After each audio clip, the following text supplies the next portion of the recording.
অধ্যায় 4 অনুসন্ধান কিয়োইচিরো কাগার দিনলিপি। ওসামু নোনোগুচিকে গ্রেফতার করেছি 4 দিন হতে চলল। নিজের অপরাধ স্বীকার করে নিলেও খুনের মোটিভ নিয়ে কিছু বলেনি এখনো। মুখে কুলুপ এঁটে আছে। ছোটবেলার বন্ধু, যার কাছ থেকে বিভিন্ন বিষয়ে সাহায্য পেত, তাকে কেন খুন করল সে? চিফ পরিষ্কার করে বলে দিয়েছেন, মোটিভ জানা ব্যতীত আসামিকে আদালতে হাজিরি করা যাবে না। নিজের বক্তব্য বদলে ফেলতে পারে নোনোগুচি। তার আইনজীবীও হাজারটা ফোকর খুঁজে বের করে সন্দেহের উদ্রেক ঘটাতে পারে সবার মনে। আদালতে তখন অনর্থক অপদস্থ হতে হবে আমাদের।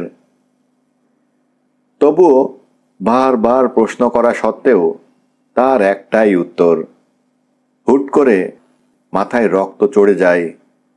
ক্ষণিকের উত্তেজনায় কাজটা করে ফেলি, ব্যাস। মোটিভ হিসেবে এটুকু কোনো মতেই গ্রাহ্য হবে না কোথাও। তবে আসল মোটিভ কি হতে পারে সেটা খানিকটা আন্দাজ করতে পারছি।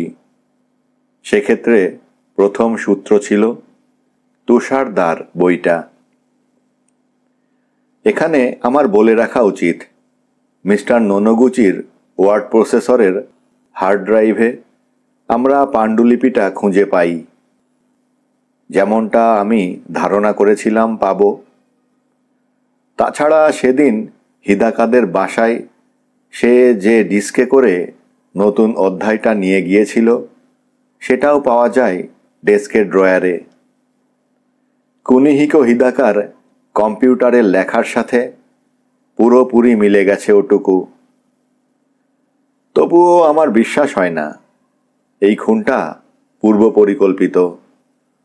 অফিসের বাকি সবাই আমার সাথে এই ব্যাপারে মোটামুটি একমত।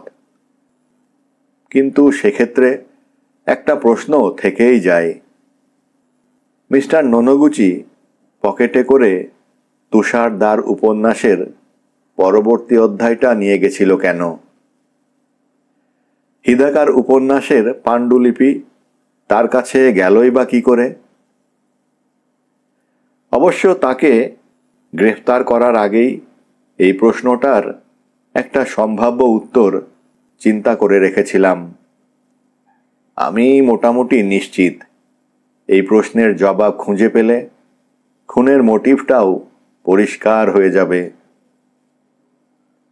মিস্টার নোনোগুচি সব স্বীকার করে নিলেই ল্যাঠা চুকে যেত। কিন্তু সে যেন পণ করেছে আমাদের কোনো প্রকার সহযোগিতা না করার। তুষারদারের পাণ্ডুলিপিটার ব্যাপারে জিজ্ঞেস করলে সে বলে, খেয়ালের বশে লিখে ফেলেছিলাম। ইচ্ছে ছিল ওকে চমকে দেয়ার। নির্ধারিত সময়ের মধ্যে যদি লেখা শেষ করতে না পারে, তাহলে আমারটাই ছাপিয়ে দিতে পারে চাইলে। কিন্তু ও ব্যাপারটা কৌতুক হিসেবেই নেয়, যেমনটা আমি চেয়েছিলাম। আমার বোধহয় আলাদা করে বলে দেবার দরকার নেই যে নোনোগুচির কথা কতটা অযৌক্তিক শোনাচ্ছে। কিন্তু চেপে ধরলেই বলছিল যে বিশ্বাস অবিশ্বাস আমাদের ব্যাপার। আমার লোকজন আবারও তল্লাশি চালাতো মিস্টার নোনোগুচির অ্যাপার্টমেন্টে। প্রথমবার কেবল তার ডেস্ক আর ওয়ার্ড প্রসেসিং ইউনিটের হার্ড ড্রাইভটা পরীক্ষা করে দেখা হয়েছিল। দ্বিতীয়বারের তল্লাশিতে আমরা 18টার মতন আলামত সংগ্রহ করি। এর মধ্যে 8টা স্পাইরাল বাইন্ডিং করা পুরো নোটবুক, 8টা ডাবল ডেন্সিটি ফ্লপি ডিস্ক আর 2টো ফাইল ফোল্ডার, যার ভেতরে হাতে লেখা পাণ্ডুলিপি রাখা ছিল। আমরা নিশ্চিত হই যে স্পাইরাল বাইন্ডিং করা নোটবুকগুলোর হাতের লেখা এবং পাণ্ডুলিপিগুলোর হাতের লেখা মিস্টার নোনোগুচির। এগুলো সবই বিভিন্ন ঘরানার ছোট গল্প এবং উপন্যাস। লেখাগুলো দেখে চমকাতে বাধ্য হবে যে কেউ। একটা ফ্লপিতে তো তুষারদার উপন্যাসটার গোটা পাণ্ডুলিপি খুঁজে পাই আমরা। অবশ্য এটা যে পাওয়া যাবে তা আমার থিওরি অনুযায়ী অনুমিতই ছিল। পাণ্ডুলিপিগুলো মাসিক সময়ের সম্পাদক মিস্টার ইয়ামাবেকে দেখাই আমি। তিনি বলেন, এটা যে তুষারদার উপন্যাসটার পাণ্ডুলিপি সেই বিষয়ে কোনো সন্দেহ নেই।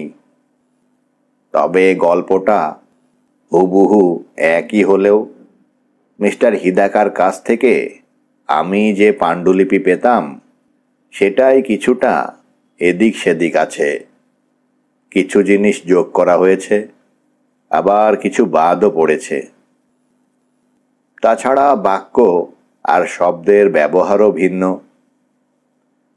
অর্থাৎ নোনোগুচি তার অ্যালিবাই হিসেবে ব্যবহার করার জন্যে যে পাণ্ডুলিপিটা নিয়ে গিয়েছিল সেটার সাথে প্রসেসরের হার্ড ড্রাইভে পাওয়া পাণ্ডুলিপিটার লেখার ধরন মিলে গেছে। তদন্ত দলটা কুনিহিকো হিদাকার প্রকাশিত সমস্ত কাজ সংগ্রহ করে এবং পড়ে ফেলে। দলের মধ্যে বেশ কয়েকজন অবশ্য বলে যে দীর্ঘ সময় ধরে কিছু না পড়ায় বই পড়ার অভ্যেস চলে গেছিল তাদের। কিন্তু কারও অনুযোগ কানে তুলিনি আমরা।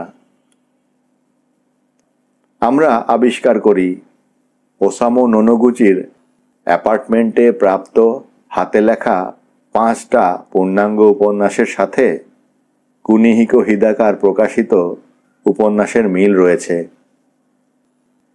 অধ্যায়ের শিরোনাম, চরিত্রের নাম, ঘটনার এলাকা এসবে পার্থক্য থাকলেও মূল গল্পটা একই। ফ্লপি ডিস্কে আরও 3টা উপন্যাস আর 20টার মতো ছোট গল্পের সন্ধান মেলে।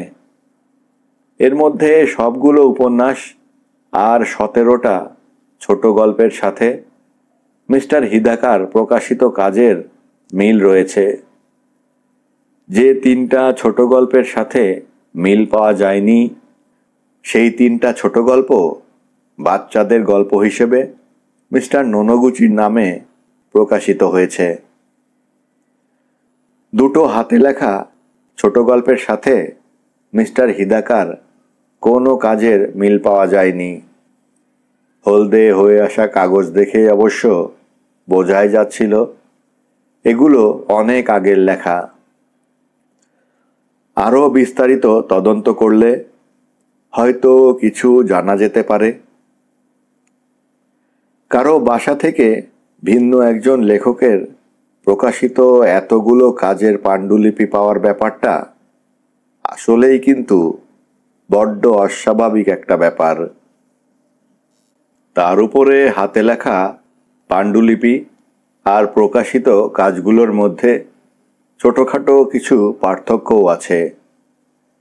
স্পাইরাল বাইন্ডিং করা নোটবুকে লেখা উপন্যাসগুলোতে মার্জিনে বিভিন্ন মন্তব্য আর কাটাছেঁড়া চোখে পড়েছে।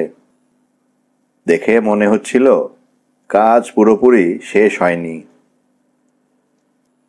আমার থিওরি মতে ওসামু নোনোগুচি কুনিহিকো হিদাকার গোস্ট রাইটার হিসেবে কাজ করত, কিন্তু তাদের এই বোঝাপড়ার মধ্যে কোনো একটা সমস্যার সৃষ্টি হয়, যে কারণে খুন হন মিস্টার হিদাকা। জিজ্ঞাসাবাদ কক্ষে আমি আমার থিওরিটা মিস্টার নোনোগুচিকে খুলে বলি, কিন্তু মাথা ঝাঁকিয়ে আমাকে স্রেফ মানা করে দেয় সে। আপনার ধারণা ভুল।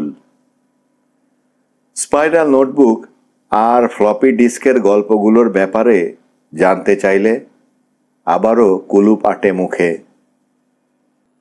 জিজ্ঞাসাবাদ কক্ষে আমার সাথে যে সহকারী অফিসার ছিল সেও চেষ্টা করে তার মুখ খোলানোর, কিন্তু কোনো লাভ হয়নি। দিনের পর দিন, ঘন্টার পর ঘন্টা একইভাবে প্রশ্ন করে গিয়েও আর বেশি কিছু জানতে পারিনি আমরা। কিন্তু আজকে জিজ্ঞাসাবাদের মাঝামাঝি অপ্রত্যাশিত একটা ঘটনা ঘটে। হঠাৎই পেটে হাত রেখে মিস্টার নোনোগুচি জানায় যে ভীষণ ব্যথা করছে তার। ব্যথার আকস্মিকতা এবং তীব্রতা দেখে আমার সন্দেহ হয় কোনো একভাবে হয়তো বিষ জোগাড় করেছে সে। সাথে সাথে পুলিশ হাসপাতালে নিয়ে গিয়ে পরীক্ষা করা হয় তাকে। কিছুক্ষণ পরে চিফ নিজে ফোন করে আমাকে বিস্ময়কর তথ্যটা জানায়, ওসামু নোনোগুচি ক্যান্সারে ভুগছে। জিজ্ঞাসাবাদ কক্ষে পড়ে যাওয়ার পরদিন তার সাথে হাসপাতালে দেখা করতে যাই আমি। প্রথমে অবশ্য কর্তব্যরত ডাক্তারের সাথে কিছুক্ষণ কথা বলি। তার বক্তব্য অনুযায়ী নোনোগুচির আভ্যন্তরীণ অঙ্গগুলোতে ক্যান্সার ছড়িয়ে পড়েছে। অবস্থা বেশ নাজুক। তাকে বাঁচাতে চাইলে যত দ্রুত সম্ভব সার্জারি করতে হবে।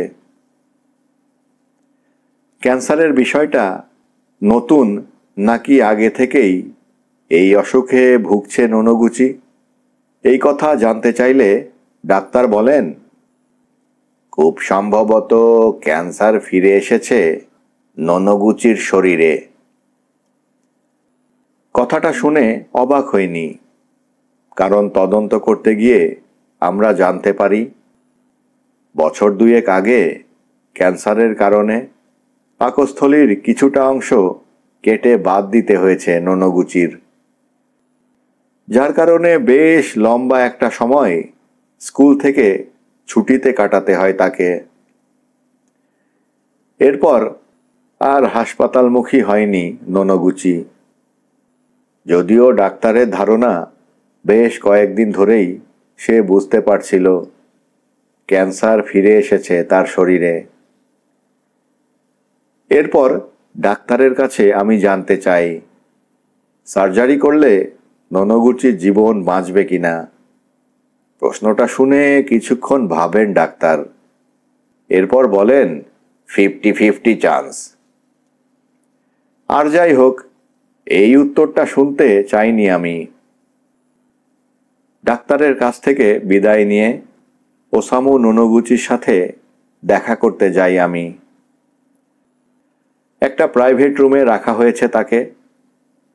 জেলের ভাত খাওয়ানোর বদলে আমাকে এরকম আরামায়েশে রেখেছেন আপনারা, ভাবতেই খারাপ লাগছে। দুর্বল হেসে বিছানায় শুয়ে থেকে বলে নোনোগুচি। আমি বুঝতে পারি যে তার এরকম বুড়িয়ে যাওয়ার কারণ শুধু বয়স বাড়াই নয়। কেমন লাগছে এখন আপনার? ভালো না, কিন্তু আমার যা হয়েছে সেই তুলনায় ভালোই আছি বলতে হবে। চুপচাপ তার বিছানার পাশে বসে থাকলাম কিছুক্ষণ। বেশ কিছুক্ষণ পর আমার দিকে ফিরে জিজ্ঞেস করল, বিচার শুরু হবে কবে? খুব বেশি সময় লাগলে আমাকে নাও পেতে পারেন কিন্তু। নোনোগুচি কৌতুক করছে কি না সেটা বুঝতে পারছি না, কিন্তু নিজের আসন্ন মৃত্যুর বিষয়টা যে সে মেনে নিয়েছে তা পরিষ্কার। বিচার শুরু হতে সময় লাগবে। আমাদের হাতে এখনো পর্যাপ্ত সূত্রাদি নেই। নেই মানে? আমি তো দোষ স্বীকার করে নিয়েছি, প্রমাণও খুঁজে পেয়েছেন আপনারা। বিচারে আমাকে দোষী বলেই রায় দেয়া হবে, এটাই কি যথেষ্ট না? আমি আমার বক্তব্য বদলাবো না, কথা দিচ্ছি। আসলে আমি চাই আপনি বক্তব্যটা বদলান। এই মুহূর্তে খুনের মোটিভটা স্পষ্ট না। আবারও সেই কথা, আপনি যদি একবার আমাকে বলে দেন তাহলেই আর জিজ্ঞেস করব না। যেমনটা আগেও আপনাকে বলেছি, মোটিভ বলতে আসলে ওরকম কিছু নেই। মাথা গরম করে কাজটা করে ফেলেছি। এর পেছনে কোনো কারণ বা যুক্তি খোঁজাটা অনর্থক সময় নষ্ট বই কিছু নয়। কোনো কারণ ছাড়া মাথা গরম হয় না কারো। কারণ যেটাই হোক না কেন সেটা জরুরি নয়। সত্যি বলতে আমি নিজেও মনে করতে পারছি না সেদিন কেন ওরকম রেগে গিয়েছিলাম। এজন্যই বোধহয় এটাকে হিতাহিত জ্ঞান হারিয়ে ফেলা বলে। আমি চাইলেও আপনাকে বিষয়টা বুঝিয়ে বলতে পারবো না। আপনার কি আসলেই ধারণা যে আমি এই জবাবটা মেনে নেব? এছাড়া আপনার কাছে আর কোনো উপায় আছে বলে তো মনে হয় না। আবারও চোখাচোখি হলো আমাদের। তার দৃষ্টিতে আত্মবিশ্বাসের কোনো কমতি নেই। আপনার অ্যাপার্টমেন্টে খুঁজে পাওয়া পাণ্ডুলিপিগুলোর ব্যাপারে কথা বলতে চাচ্ছিলাম। চেহারায় হতাশা ভর করল তার। ওসবের সাথে আপনার কেসের কোনো সম্পর্ক নেই।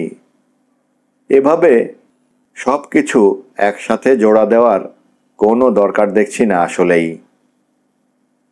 তাহলে আমাকে সত্যটা বলুন, সব কিছু ঠিক মতো সাজাতে সাহায্য করুন। ওগুলো আসলে কি, কেন লেখা হয়েছিল? কিছু না, শুধু খাতা আর ডিস্ক। যে খাতা আর ডিস্কে অন্য একজন লেখকের ঠিকানা আছে। ঠিকমতো বললে যে নোটবুক আর ডিস্কের লেখার সাথে কুনিহিকো হিদাকার প্রকাশিত উপন্যাসগুলো প্রায় হুবহু মিলে যায়। নাক দিয়ে শব্দ করল ননগুচি। আপনার কি ধারণা আমি একজন গোস্ট রাইটার? তাও আবার ওর? একটু বেশি ভেবে ফেলছেন না? এছাড়া তো যৌক্তিক আর কিছু মাথায় আসছে না। আপনাকে বরং যৌক্তিক জবাবটাই দেই। ওগুলো আসলে আমার হোমওয়ার্ক। যারা লেখক হতে চায় তাদের পরিশ্রম করতে হয়, জানেন তো। এটাও অনুশীলনের বিষয়। হিদাকার লেখাগুলো নিজের মতো করে লিখে অনুশীলন করছি আমি। চেষ্টা করেছি লেখার অলি গলি এবং বাঁকগুলো শিখতে। কিভাবে অনুভূতিগুলোকে ছাপার অক্ষরে নিয়ে আসতে হয় তা শেখার চেষ্টা করেছি। অনেক উঠতি লেখকই এমনটা করে থাকেন। আমার আগেই ধারণা হয়েছিল সে এই ধরনের কিছু বলবে। কুনিহিকো হিদাকার সম্পাদকের সাথে যখন কথা বলেছিলাম তিনিও এই ধারণাই ব্যক্ত করেছিলেন। তবে সম্পাদক সাহেবের মতে এমন কিছু ঘটলেও 3টা প্রশ্নের জবাব অজানা রয়ে যায়। প্রথমটা হচ্ছে, আমরা যেসব পাণ্ডুলিপি খুঁজে পেয়েছি সেগুলোর লেখা কুনিহিকো হিদাকার লেখার ধাঁচের চেয়ে কিছুটা অন্যরকম। দ্বিতীয়টা হচ্ছে, এমনটা ঘটতেই পারে কেউ হয়তো পুরো উপন্যাস নকল করেছে অনুসরণের জন্যে। কিন্তু সেটা যে কেবলমাত্র একজন মাত্র লেখকের, এই বিষয়টা একটু সন্দেহজনক। তৃতীয় বিষয়, কুনিহিকো হিদাকা একজন বেস্ট সেলিং লেখক, কিন্তু তাই বলে তার লেখা এমন নয় যে সেটা অন্ধ অনুকরণ করতে হবে। ওসামা নোনোগুচিকে ঠিক এই কথাগুলোই বললাম। তার অভিব্যক্তিতে কোনো পরিবর্তন এলো না। বিন্দুমাত্র না ঘাবড়ে আমাকে বলল, এর পেছনেও যুক্তিযুক্ত কারণ আছে। শুরুতে আমি হিদাকার লেখা হুবহু নকল করতাম, কিন্তু কিছুদিনের মধ্যেই এতে আমার বিরক্তি ধরে যায়। একসময় কিছু কিছু জায়গায় বাচনভঙ্গি বদলে দেই, কিছু ঘটনাও আগে পরে করি। বুঝতে পারছেন আমার কথা? হিদাকার লেখাগুলো দিয়ে শুরু করি আমি, এটা ঠিক, কিন্তু সেই সাথে চেষ্টা করতে থাকি নিজের লেখার উন্নতি করার। গোটা অনুশীলনের মূল কারণ এটাই। এরকম দেখে দেখে লেখা উপন্যাসের সংখ্যা এত বেশি কারণ অনেক দিন ধরেই কাজটা করছি আমি। বিয়ে শাদী করিনি, কারো সাথে কোনো সম্পর্কও নেই, তাই বাসায় ফিরে অফুরন্ত সময়।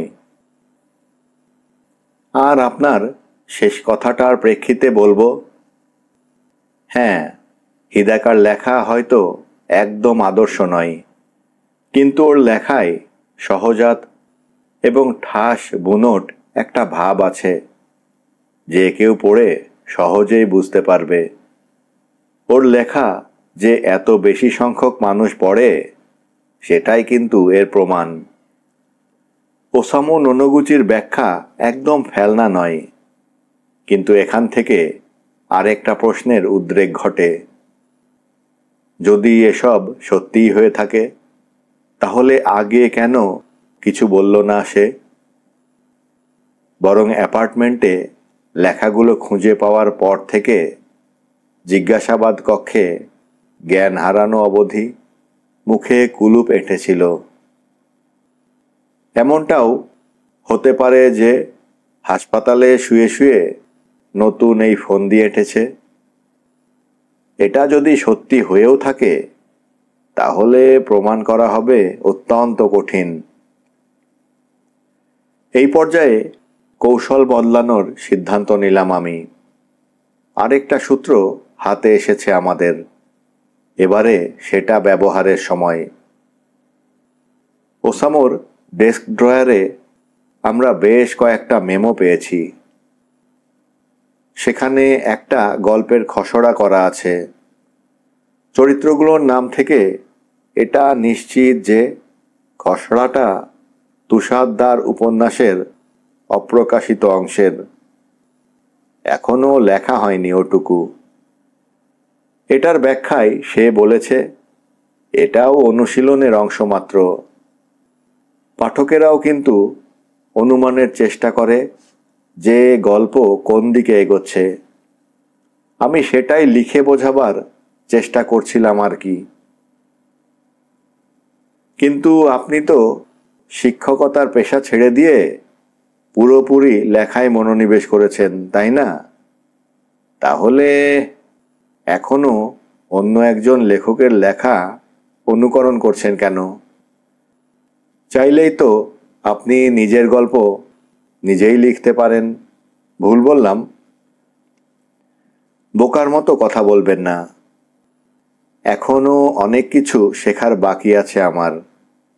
প্রতিষ্ঠিত লেখক হতে হলে পাড়ি দিতে হবে অনেকটা পথ। হাতে যেহেতু সেরকম কোনো কাজ ছিল না, প্রচুর সময় পেয়েছি। তার এই ব্যাখ্যাটাও পুরোপুরি সন্তুষ্ট করতে পারেনি আমাকে। আমার চেহারা দেখে নিশ্চয়ই সেটা বুঝতে পেরেছে ওসামু। আমি জানি আপনি আমাকে হিদাকার গোস্ট রাইটার হিসেবে প্রতিষ্ঠিত করতে চাইছেন। সেক্ষেত্রে আমি বলবো, আমার মেধাকে বেশি মূল্য দিয়ে ফেলেছেন। আমার ওরকম প্রতিভা নেই। তাছাড়া আপনার থিওরি সত্য হলে আমি নিজেই ঢোল পেটাতাম। ওগুলো আমার লেখা উপন্যাস, আমি আসল লেখক।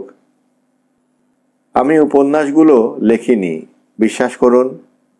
লিখলে নিজের নামে তা প্রকাশ করতাম। ওর নাম কেন ব্যবহার করতে যাব? আপনার মনে কখনো এই প্রশ্নটা আসেনি? এসেছে, এজন্যই গোটা বিষয়টা এত অদ্ভুত লাগছে। অদ্ভুতের কিছু নেই।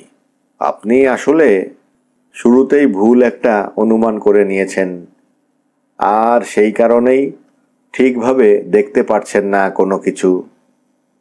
একটু বেশি ভেবে ফেলছেন গোটা ব্যাপারটা নিয়ে। আমার তা মনে হয় না। মনে হলেই ভালো হতো। এ বিষয়ে আমার আর কথা বলতে ইচ্ছে করছে না। আদালতের কাজ শুরু করে দেয়া যায় না? মোটিভ দিয়ে কি যায় আসে? আপনারা নিজের মতো একটা বিবৃতি লিখে নিন, আমি সেটার নিচে সই করে দিব। তার কণ্ঠস্বরেই স্পষ্ট যে এসব নিয়ে তার আসলেই আর কোনো প্রকার মাথা ব্যথা নেই। হাসপাতাল থেকে বেরিয়ে আমাদের মধ্যকার কথোপকথন নিয়ে লম্বা একটা সময় চিন্তা করলাম। যেভাবেই ব্যাখ্যা দেয়া হোক না কেন, কিছু কিছু বিষয়ে ধোঁয়াশা একদমই কাটছে না। তাছাড়া আমার থিওরিও পুরোপুরি নির্ভুল নয়। কোথাও একটা গলদ থেকেই যাচ্ছে। সে যদি আসলেই কুনিহিকো হিদাকার গোস্ট রাইটার হয়ে থাকে, তাহলে আমাকে কারণটা সম্পর্কে জানতেই হবে। তার কি ধারণা ছিল যে মিস্টার হিদাকার নামে প্রকাশিত হলে বইগুলো বেশি চলবে? কিন্তু এমনটা ভাবার তো কোনো কারণ নেই। যে বইটা দিয়ে মিস্টার হিদাকা প্রথমে সবার নজর কাড়েন, খুব সম্ভবত সেটাও ওসামু নোনোগুচির লেখা। সুতরাং সেই সময় তার অন্য কারো নামে বই প্রকাশ করার কোনো দরকারই ছিল না। নিজের প্রথম বই হিসেবে প্রকাশ করলে কি সমস্যা হতো? হয়তো তখনও শিক্ষকতার পেশার সাথে সম্পৃক্ত ছিল বলে নিজের নাম আড়ালে রাখে সে। কিন্তু এই যুক্তিটাও কেমন যেন ঠুনকো শোনাচ্ছে। আমি কখনো শুনিনি যে লেখালেখির সাথে সম্পৃক্ততার কারণে কোনো শিক্ষকের চাকরি চলে গেছে। তাহলে আসল কারণটা কি? আর তাকে যদি বাধ্য করা হতো দুটো পেশার মধ্যে একটা বেছে নিতে, তাহলে আমি নিশ্চিত লেখকের পেশাই বেছে নিত সে। তাছাড়া মিস্টার নোনোগুচি হাসপাতালে যেটা বলল, কুনিহিকো হিদাকার গোস্ট রাইটার হলে সেটা অস্বীকার করার তো কোনো কারণই নেই। একজন বেস্ট সেলিং লেখকের গোস্ট রাইটার হিসেবে পরিচয় দিতে পারলে তো তারই লাভ। তাহলে আসলেই হয়তো গোস্ট রাইটার নয় সে। অ্যাপার্টমেন্টে প্রাপ্ত নোটবুক আর ডিস্কগুলো নিয়েও মিথ্যে কথা বলেনি। কিন্তু এমনটা ঘটা অসম্ভব। আমি যে ওসামু নোনোগুচিকে চিনি, সে নিজের কার্যকলাপের বিষয়ে আত্মবিশ্বাসী আর দাম্ভিক। এরকম একজন মানুষ কারো লেখা অনুকরণ করবে, তা বিশ্বাস করতে কষ্ট হয়। হোক সেটা অনুশীলনের জন্য। স্টেশনে ফিরে মিস্টার নোনোগুচিকে নিয়ে চিফের সাথে আলাপ করলাম। মুখ বেজার করে আমার রিপোর্ট শুনলেন ডিটেকটিভ সাকোদা। আমার কথা শেষ হলে বললেন, হিদাকাকে হত্যার মোটিভ কেন গোপন করতে চাইবে নোনোগুচি? তা জানি না। কাউকে সে খুন করেছে, এর চেয়ে গোপন খারাপ কিছু কি হতে পারে? তোমার কি ধারণা এর সাথে হিদাকার উপন্যাসগুলোর কোনো সম্পর্ক আছে? হ্যাঁ, ওসামু নোনোগুচি উপন্যাসগুলোর প্রকৃত লেখক, যদিও বিষয়টা অস্বীকার করছে সে। প্রয়োজনের চেয়ে অতিরিক্ত সময় এই কেসের পেছনে নষ্ট করতে চায় না ডিপার্টমেন্ট, এটা স্পষ্ট। গণমাধ্যমের লোকজন ইতিমধ্যে গোস্ট রাইটার থিওরিটার ব্যাপারে প্রশ্ন করা শুরু করে দিয়েছে। তারা এই বিষয়ে কিভাবে জানলো তা বুঝতে পারছি না। আমরা তো এই ব্যাপারে কারো সাথেই কথা বলিনি, কিন্তু পেপারগুলো আগামীকাল থেকেই এই ব্যাপারে প্রতিবেদন ছাপানো শুরু করবে খুব সম্ভব। অর্থাৎ একের পর এক ফোন আসতে শুরু করবে স্টেশনে। তাহলে তার মতে মাথা গরম করে হিদাকাকে খুন করে ফেলেছে সে? মাথা ঝাঁকিয়ে বললেন সাকোদা। ওসামু নোনোগুচি যদি সামনের দরজা দিয়ে বের হয়ে আবার বাগান ঘুরে পেছনের জানালা দিয়ে ভেতরে প্রবেশ করে থাকে, তাহলে এটা স্পষ্ট যে হিদাকাকে খুন করার ইচ্ছা আগে থেকেই ছিল তার। খুব সম্ভবত সেদিন প্রথমবার দেখা হবার পরই হিদাকাকে খুন করার পরিকল্পনা আঁটে সে। তাহলে এখন প্রশ্নটা হচ্ছে, কোন বিষয়ে কথা হয়েছিল তাদের? নোনোগুচির বক্তব্য থেকে এই ব্যাপারে কিছু জানা যায়নি। আমার ধারণা হিদাকা কানাডায় চলে যাবার পরে কিভাবে তাদের মধ্যে কাজ চলবে সেই ব্যাপারে আলাপ করে দুজনে। হয়তো তখন হিদাকা এমন কিছু বলে বসে যেটা নোনোগুচির পছন্দ হয়নি। হতে পারে। আমরা ইতিমধ্যে ওসামু নোনোগুচির ব্যাংক অ্যাকাউন্ট সম্পর্কে খোঁজ নিয়েছি, কিন্তু সেখানে কুনিহিকো হিদাকার ব্যাংক অ্যাকাউন্ট থেকে কোনো প্রকার লেনদেনের প্রমাণ পাওয়া যায়নি। তবে নগদ লেনদেনের সম্ভাবনাও উড়িয়ে দেওয়া যায় না। এই দুজনের অতীত সম্পর্কে আরও খোঁজ খবর নিতে হবে বলে মনে হচ্ছে, চিফ বললেন। তার কথায় সায় দিলাম আমি। সিদ্ধান্ত নিলাম আমার দুই সহকর্মীকে নিয়ে রাই হিদাকার সাথে কথা বলে আসব। মিস্টার হিদাকা যে বাড়িটায় খুন হয়েছেন সেটা ছেড়ে এখন নিজের বাবা মার বাসায় ফিরে গেছে সে। টোকিওর পশ্চিমে মিতাকা শহরতলিতে সেই ঠিকানা। মফস্বলই বলা চলে। ওসামু নোনোগুচি গ্রেফতার হবার পর এই প্রথম তার সাথে দেখা হচ্ছে আমার।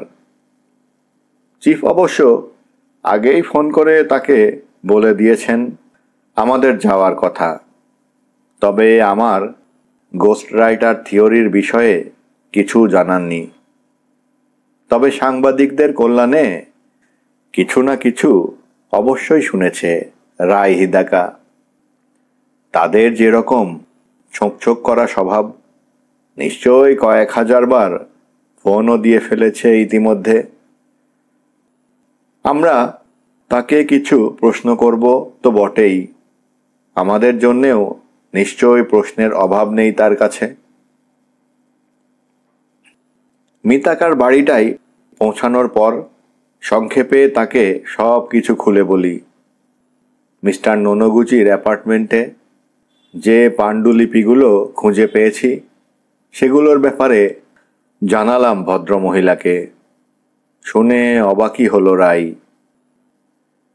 পাণ্ডুলিপিগুলোর সাথে তার প্রয়াত স্বামীর কাজের এতটা মিল কেন, এই বিষয়ে তার কিছু জানা আছে কিনা জানতে চাইলাম। জবাবে মাথা ঝাঁকিয়ে মানা করে দিল রাই। আমার মনে হয় না উপন্যাসের আইডিয়ার ব্যাপারে কারো কাছ থেকে কোনো প্রকার সাহায্য নিত ও। অনুকরণ করা তো দূরের কথা, নিত্য নতুন প্লট খুঁজে বের করা সহজ কাজ নয়। মাঝে মাঝে বেশ কষ্ট হয়ে যেত ওর। কিন্তু তাই বলে গোস্ট রাইটার নিয়োগ দেওয়ার মতো মানুষও ছিল না সে। শান্ত কণ্ঠে কথাগুলো বললেও চোখের তারায় জ্বলন্ত কয়লার আভা দেখতে পেলাম, ধিকি ধিকি জ্বলছে। কিন্তু তার কথা বিশ্বাস করে নেয়াটা আমার জন্যে কষ্টকর। কুনিহিকে হিদাকার সাথে তার বিয়ে হয়েছিল 1 মাস আগে। আমি নিশ্চিত প্রয়াত স্বামীর বিষয়ে অনেক কিছুই অজানা রয়ে গেছে ভদ্রমহিলার। আমার দোটানার কারণটা নিশ্চয়ই বুঝতে পারছে সে। আপনি যদি ভেবে থাকেন যে আমাদের বিয়ের বয়স খুব বেশি নয়, তাহলে ভুল ভাবছেন না। কিন্তু সেই সাথে আপনাকে এটাও মনে রাখতে হবে, এর আগে আমি তার সম্পাদক হিসেবেও কাজ করেছি। এই তথ্যটাও আগে থেকেই জানা ছিল আমার। হিদাকা যে প্রকাশনীগুলোর সাথে কাজ করত, তারই একটাই চাকরি করত রাই। সেই সূত্রেই পরিচয় হয়েছিল দুজনের। আমি যখন ওর সম্পাদক ছিলাম, তখন আগামীতে কি লিখবে সেই ব্যাপারে বিস্তারিত আলাপ হতো।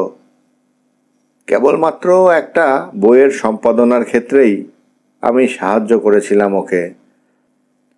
কিন্তু আমরা যদি আলাপ না করতাম, তাহলে বইটা হয়তো প্রকাশিতই হতো না। তাই এসবের সাথে ননোগুচির সম্পৃক্ততার বিষয়টা একটু বেশি দুর্বোধ্য ঠেকছে আমার কাছে। কোন উপন্যাসটার ব্যাপারে কথা বলছেন? সমুদ্রের ডাক। গত বছর প্রকাশিত হয়েছিল ওটা। হিদাকার এই বইটা আমি এখনো পড়িনি, তাই সাথে আসা একজনকে জিজ্ঞেস করলাম সে পড়েছে কিনা। তদন্তের খাতিরে আমার সহগোয়েন্দাদের অনেকেই হিদাকার কাজের ব্যাপারে মোটামুটি বিশেষজ্ঞ হয়ে উঠেছে। জবাবে সে যা বলল তাতে কৌতূহল বাড়ল বই কমল না। সমুদ্রের ডাকের কোনো পাণ্ডুলিপি খুঁজে পাওয়া যায়নি ওসামু ননোগুচির বাসায়। তবে শুধু সমুদ্রের ডাকই নয়, লেখালেখির ক্যারিয়ারে শুরুর 3 বছরে কুনিহিকো হিদাকার যেসব কাজ প্রকাশিত হয়েছে সবগুলোই মৌলিক। এমনকি এরপরেও তার যেসব কাজ প্রকাশিত হয়েছে সেগুলোর মধ্যে প্রায় অর্ধেকের কোনো পাণ্ডুলিপি বা খসড়া পাওয়া যায়নি ননোগুচির ডেস্কে বা হার্ড ড্রাইভে। অর্থাৎ এমনটা হতে পারে যে কুনিহিকো হিদাকা কিছু কিছু উপন্যাস নিজে লিখেছেন এবং বাকিগুলোর ক্ষেত্রে গোস্ট রাইটারের সাহায্য নিয়েছেন। আর এটা যদি সত্যি হয়েই থাকে, তাহলে মিসেস রায়ের বক্তব্য বিবেচনায় নিলেও আমার থিওরিটা ভুল প্রমাণিত হয় না। সম্পূর্ণ নতুন এক দৃষ্টিকোণ থেকে গোটা কেসটা দেখার চেষ্টা করলাম আমি। রায়কে জিজ্ঞেস করে যাই যে ওসামু ননোগুচির হাতে হিদাকার খুন হওয়ার সম্ভাব্য কোনো কারণ তার মাথায় আছে কি না। ওকে আপনারা গ্রেফতারের পর থেকেই ব্যাপারটা নিয়ে ক্রমাগত ভেবে চলেছি আমি, জানেন তো। সত্যি কথা বলতে আমার এখনো বিশ্বাসই হচ্ছে না। ওরা তো খুব ভালো বন্ধু ছিল, কখনো ঝগড়া বা তর্ক করতেও দেখিনি। পুরোটাই হয়তো বড় ধরনের কোনো ভুল বুঝাবুঝি।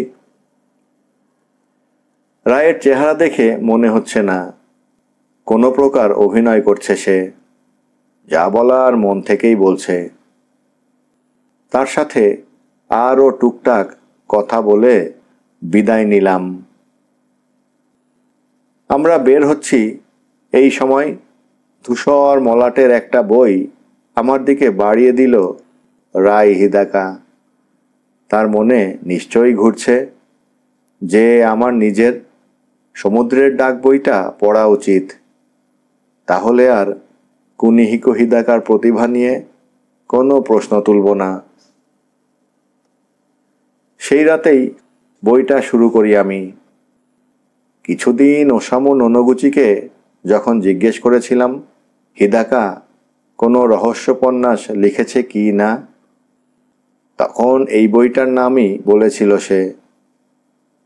নোনোগুচির আমাকে এই বইটার নাম বলার পেছনে অন্য কোনো কারণ ছিল কি না সেটাই ভাবছি।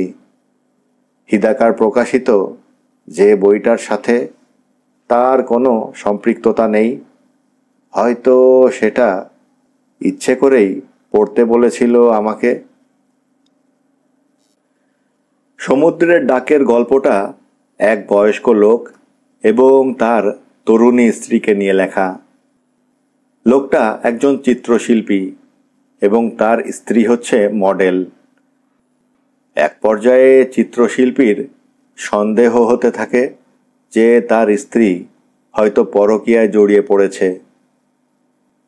এই ধাঁচের বইগুলোর মধ্যে একদম সাধারণ একটা ঘটনা এই বিষয়টা, কিন্তু তার স্ত্রী আসলে একজন দ্বৈত সত্তার মানুষ। দুই সত্তার ব্যক্তিত্বও দুরকম। চিত্রশিল্পী স্ত্রীর এই বৈশিষ্ট্যটা সম্পর্কে জানার পর থেকেই আসল ঘটনা শুরু। তরুণীর দুই সত্তার মধ্যে একটা সত্তা স্বামীকে একদম অন্তরের অন্তঃস্থল থেকে ভালোবাসে, কিন্তু অন্য সত্তাটার একজন আলাদা প্রেমিক আছে। ধীরে ধীরে পরিষ্কার হয় যে দ্বিতীয় সত্তাটা তার স্বামীকে হত্যা করার পরিকল্পনা আঁটছে। চিত্রশিল্পী বুঝে উঠতে পারেন না যে স্ত্রীকে হাসপাতালে নিয়ে যাবে কিনা। সেই সময় ডেস্কে একটা চিরকুট খুঁজে পায় সে, যেখানে লেখা, ড্রাগটা কাকে হত্যা করবে, আমাকে নাকি ওকে, স্ত্রীর দ্বিতীয় সত্তা।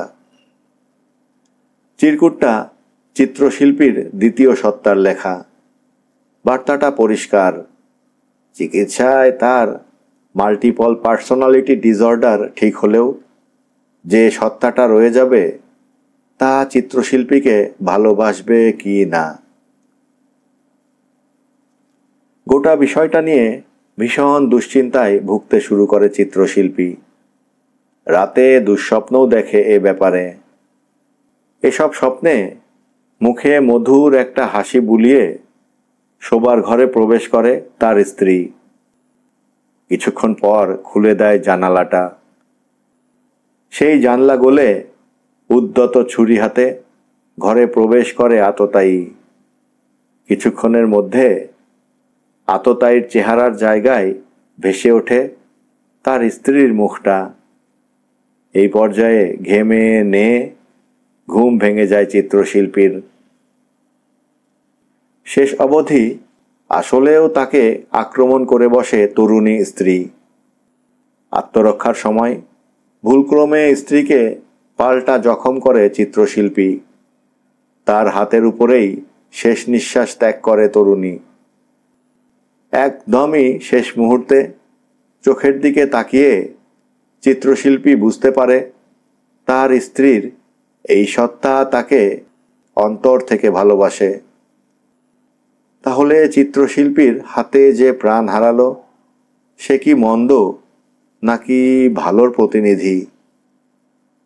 চিত্রশিল্পী এই উত্তর আর কখনো খুঁজে পাবে না। মোটের উপরে কাহিনী এটাই, কিন্তু আমি নিশ্চিত বিদগ্ধ পাঠকেরা হয়তো রূপক অর্থে কোনো অর্থ খুঁজে বের করতে পারে গল্পটি থেকে। বুড়ো বয়সে সুন্দরী স্ত্রী ঘরে আনার অর্থ হতে পারে কামলোভী কোনো বুড়োর জীবনের বয়ান এবং তার করুণ পরিণতি। সত্যি বলতে স্কুলে থাকতে সাহিত্য কখনোই আমাকে সেভাবে টানেনি। লেখার মান নিয়েও কোনো প্রকার মন্তব্য করার যোগ্যতা নেই। তবে একজন সাধারণ পাঠক হিসেবে যদি জিজ্ঞেস করা হয়, রাই হিদাকার মতামতের প্রতি পূর্ণাঙ্গ শ্রদ্ধা রেখেই বলছি, বইটা খুব একটা সুবিধার নয়।